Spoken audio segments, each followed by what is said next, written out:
अन्य समाचार पर बात કરીશું ભાવનગરથી। ભાવનગરમાં પીજીવીસીએલ દ્વારા મેગા ડિસ્કનેક્શન ડ્રાઈવનું આયોજન કરવામાં આવ્યું છે, જે દર વર્ષે ફેબ્રુઆરી માર્ચ દરમિયાન હાથ ધરાતી રિકવરી અભિયાન અંતર્ગત ભાવનગર સર્કલ હેઠળની 32 સબ ડિવિઝનમાં 320 ટીમો દ્વારા ચેકિંગ અને રિકવરી કામગીરી શરૂ કરવામાં આવી છે। દિવસ દરમિયાન અંદાજે 6400 કનેક્શનોનું ચેકિંગ હાથ ધરાશે, જે આ અભિયાનમાં કુલ ₹32 કરોડની રિકવરીનો લક્ષ્યાંક નક્કી કરવામાં આવી રહ્યો છે। જે ભાવનગરમાં પીજીવીસીએલ મેગા ડ્રાઈવ યોજાવા જઈ રહી છે।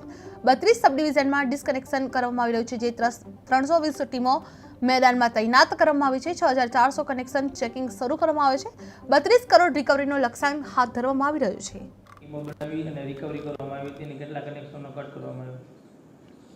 नमस्कार, हूँ Yashpal Singh Jadeja, superintendent engineer PGVCL Bhavnagar circle. Bhavnagar district में पावर सप्लाय मेंटेन करे छे। आज अमारी मेगा डिस्कनेक्शन ड्राइव है। दर वर्षे अमे फेब्रुआरी ने मार्च महीना में रिकवरी माटे घणा बधा प्रयत्नों करता होईए छीए। आजनी खासियत ये है कि जे ग्राहकों बाकी लेना होय छे तो स्थल परथी पैसा लेवाना बदले ग्राहकों कनेक्शन कापीने अने ग्राहक पासे ज्यारे रिकनेक्शन चार्ज भरे त्यारबाद ज कनेक्शन शुरू थाय एवी